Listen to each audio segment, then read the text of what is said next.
Hi guys, and welcome back to World of Tanks, and I'll apologise in advance because I'm going to start this video off with a bit of a moan. Yes, the T25/2. I don't know if anybody else, or well, I say anybody else, of course there's other people playing them. You don't see that many of them though, but I hate it. I absolutely hate this thing. I don't know what it, well I do know what it is about it. It's the shit gun.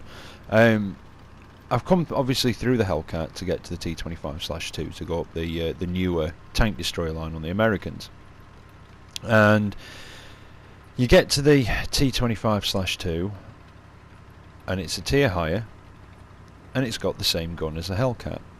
Now I know there's a few tank destroyers out there that do have medium tank guns a bit lower down, but at tier 7 on a tank destroyer like this, it is an underpowered gun.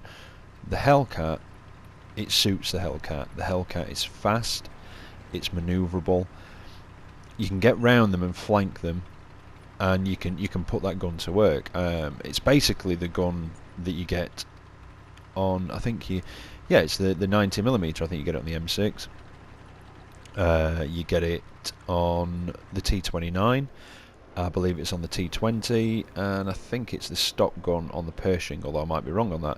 Now, T20, medium tank, nice and manoeuvrable. It's a medium tank gun, right? You can get around the back and the sides. You've got a bit more armour than this, so you can actually take it. The Hellcat, it works on the Hellcat, because like I say, the Hellcat is fast. You can get into a position where you can flank the enemy and use 160 penetration to put it through the sides or the rear of them. Now, I mean, 160 pen, as you can see there, it's enough to get through some of the tier 6s and 7s. But this doesn't stay in tier 6 and 7 matches. It's a tier 7 tank destroyer. It sees up to tier 9. Now, it's nippy. It's fast enough. I think it does 56 kilometers an hour, something like that. Yeah, 56. And it's got a decent size engine. It's 704 horsepower. The armour is okay. Well, actually, no, it's not brilliant. It's 76mm on the front, 51 sides, 38 rear. Turret 76, 25, 25.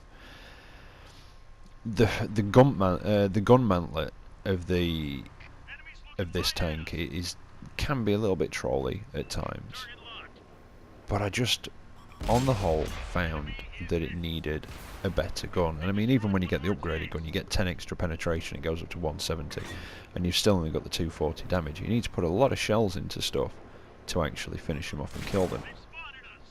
Now, the problem with it, like I say, the gun worked on the Hellcat, but that was tier 6, this is tier 7. It needs a better gun. It needs something a bit more. And I know people say, oh well, it's got the turret though, that's why it's only got the 90mm gun. Well, yeah, it has got the turret, but when you're trying to play in a match on your own and you've not got the advantage of somebody specifically going out and spotting targets for you, you can fail hard in this thing. And I don't know if I wasn't using it right. I just found that for a lot of the first, well, I'd say the first 20 or so battles, I was just trying to figure out how to use it, just where to go and how to really use this thing to its full effect. And I mean, I know the Nashorn, that's a tier 6. I think that only does 240 damage, but I really like the Nashorn because it's got the penetration, it's got the accuracy. I think it's got a faster aiming time than this. Let me see if I can just check on that. Oh no, mind you, the aiming time might be bad, but I mean the accuracy is not too bad. I think the Nashorn's got the rate of fire over this. I don't know. I really don't know. I don't know if I was, like I said, I don't know if I was just using it wrong. I mean, this is possibly one of the better matches I had in this thing. But I don't know. I mean, KV-13 down there. I mean, they're known as being a tough little medium tank, and I'm punching through it, but I'm not very far away. But when you expect to get through something with this, or you expect to hit something, I mean, where the hell that shot went, I don't know. That was something. I seem to get ammo racked a lot in this as well. I don't know if that was just bad luck on my part. I mean, that one bounced off the back of an IS. What the hell?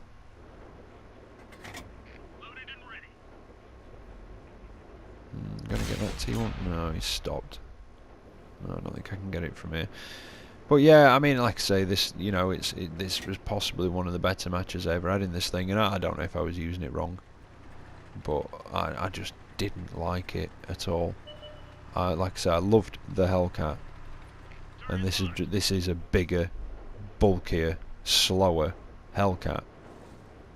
Like I say, with the same gun, and it's easy to kill. I mean, I think that they could have put the 105mm on this, and I wouldn't have shouted OP. I mean, yeah, like I say, it has got that turret, but I think it just needs something more. This gun, it just doesn't cut it on a tank destroyer, a tier 7 tank destroyer, should I say. I mean, like I say, the Hellcat, yeah, it's fine on that. I mean, the Hellcat's got no armour at all, but it's fast, and it seems stealthier than this. But anyway, you know, everybody has their own opinions. I hated this thing. I actually ended up converting a lot of XP. It cost me about 3,000 gold just to get out of it, because I was losing the will to live driving it. I really just hated it. And I've got the T28 prototype now, and I love it.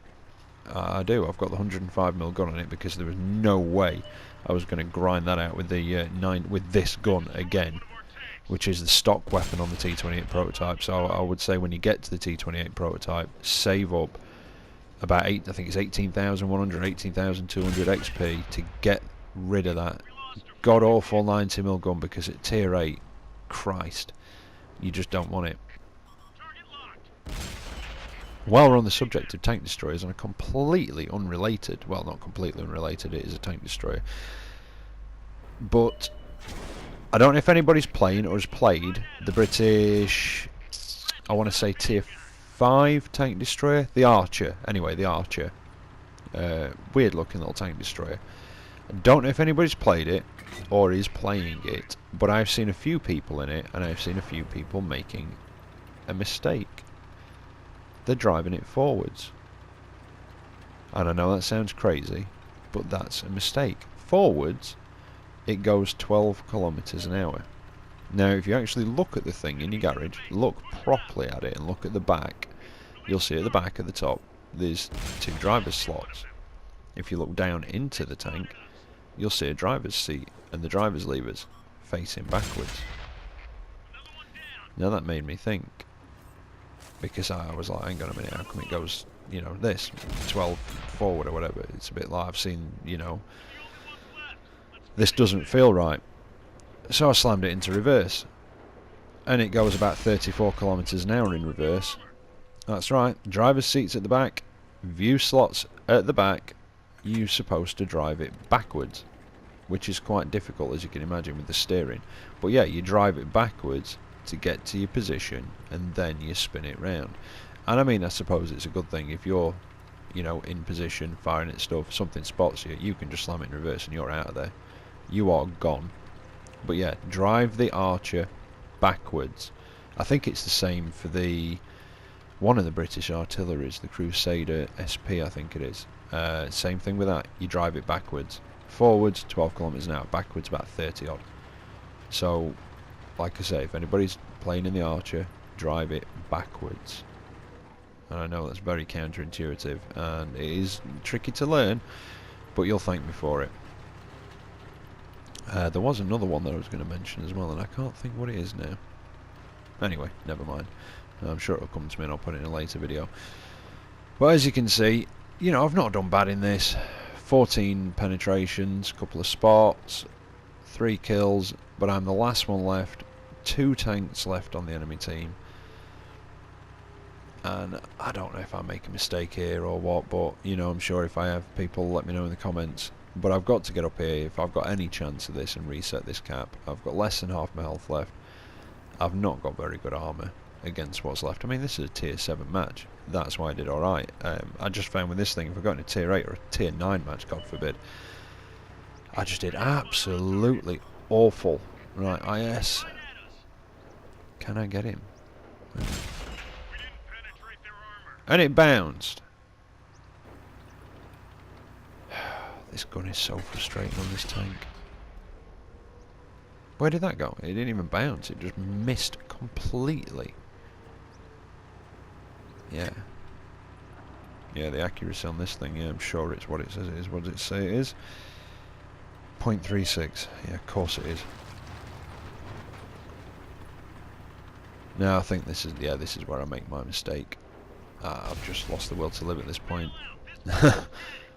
And he finishes me off. But there you go. T25/2. Let me know what you think to it. I just hated the damn thing. And in fact, I hated it that much. I had to just moan about hating it because it's just getting on my nerves. I mean, I got a high caliber, first class mastery badge, and I hate the thing. There you go, 21 direct hits, only 14 penetrated. Wargaming, please do something about the gun on that piece of crap. Anyway, another tank destroyer one coming up in a minute, so we'll catch on to that one. So here we are, we're on Comarin. I don't know if I'm pronouncing that one right. I'm in the Nashorn. Tier 7 matchup, standard battle. And the Nashorn is a tier 6. I've got this one fully upgraded. And I do like the Nashorn. I mean, it's got a great gun. An absolutely fantastic gun on it. It's the gun, I don't know if anybody, well, anybody listening has played through the German heavies, but it's actually the top 88mm that you get on the Tiger. But it's down here at tier 6. And I think this is an absolutely fantastic gun. 203mm of penetration. 240 damage, which is, well, Hellcats do that, you know, that sort of thing. But this has had an improved rate of fire on it, 9.5 rounds a minute, and that's with no equipment or anything else. And the only thing I've got on this, I think, is a camouflage net. The accuracy, 3.2 and a 1.9 second aiming time, and I mean it does 40 kilometers an hour, and it's quite nippy. So as usual, everybody's rushed the middle island, and to be honest, I didn't plan on staying here. I mean, I do. I camp here like a bitch. I really do, and that's not me. I'm normally a more aggressive player, I'd say. I mean, there's certain times, obviously, I'm not foolish. You know, if I am the bottom tier and there are a lot of bigger, tougher tanks in there, you know, I'll play as aggressive as I can. But I'm not an idiot. You know, I know my machine's limitations, and I will try and do the best I can. You know, as you should do. If I'm in a low tier medium, if I'm like a bottom tier and I'm a medium, I will hang back a little bit, wait for my opportunity to get in there and start flanking and supporting some of the other guys. You wait for lone tanks that are damaged, and you jump on them, and you circle them. Ooh, that was a nice hit on the KV-1. I mean, that is a tier 5. I didn't quite finish him off though. Just look at the reload on this 88 though. God, I wish the Tiger had a reload like this, but then that would be overpowered. Hitting that Tiger over there on the island, and I think everybody on our team that went over to the island, they're dead. Brilliant. Yeah, there is, I think, a heavy, possibly a Tiger, sat next to me camping, and I remember when I played this, I was moaning about that guy. Like, you're a top tier heavy. What the hell are you doing camping by base? Retard. Again, if we were in a tier 9 match, by all means, camp at the base. You're a low tier. You know, if you want to do that, and that's how you're going to stay alive. You don't want to go rushing in, and you know, you, like I say, you wait for your opportunity to strike. But you're a top tier heavy. Why are you camping at the base? Anyway, enough of that. Yeah, a bit of a moan today, sorry about this. And also, while I'm at it, I'll... Ooh, KV1's coming for us. He can make a mess of me because I have no armour. Plant one straight through the front of him and finish him off. Yeah, I apologise for no video yesterday. We had some upsetting news and some personal matters to take care of, so that's why I didn't put a video up yesterday. But we'll be back to normal now for this week. Now, the scores are about even. Let's see if we can finish that tiger off. Eliminate one of the... no, of course we wouldn't. Left him on about 2 health, probably. Have to waste another shell to finish him off. But that's got him. Right. Now, scores are even. They've got artillery still, though. I don't really want to camp here, because if they crumble over on the eastern side, I'm just going to get overrun. As soon as they see me, I'm dead. And that tree, by the way, I pushed that down to provide some cover. Fallen trees provide cover, but don't forget to stay 15 metres behind them, and it hides your muzzle flash, and the foliage, the bush, the tree, whatever you want, will retain its camouflage factor. If you're sat in the bush, people won't see you until you fire, but when you fire they will see you. So if you don't want to be seen and take full advantage of foliage cover, stay 15 metres behind it. A good rule of thumb, if you've not got the gun depression to get down to actually aim at the floor at the bottom of the bush and obviously get your rangefinder on it, a good rule of thumb is pull up to the bush, even pull, you know, into the bush so you can spot, and then you put it onto your sniper view and you pull backwards. When the bush isn't see-through anymore, you're around 15 metres away. So as a good rule of thumb, that's a way to do it. I've seen so many people just sitting in bushes and then they can't seem to understand why they get blown up as soon as they fire. But yeah, you've got to sit behind it. Scores are still about even, although that tiger at the base, he got killed a while ago. Is that one of the new S2s? It is, I think. Yep. And I've been spotted. I don't want anyone to see. He's bringing his gun around. I need to back off. Too late. I really shouldn't have taken that extra shot. And that was a Top Gun out the window. In fact, that's what I was chasing. I was chasing the Top Gun, and I got greedy, and it cost me, and it cost us the match.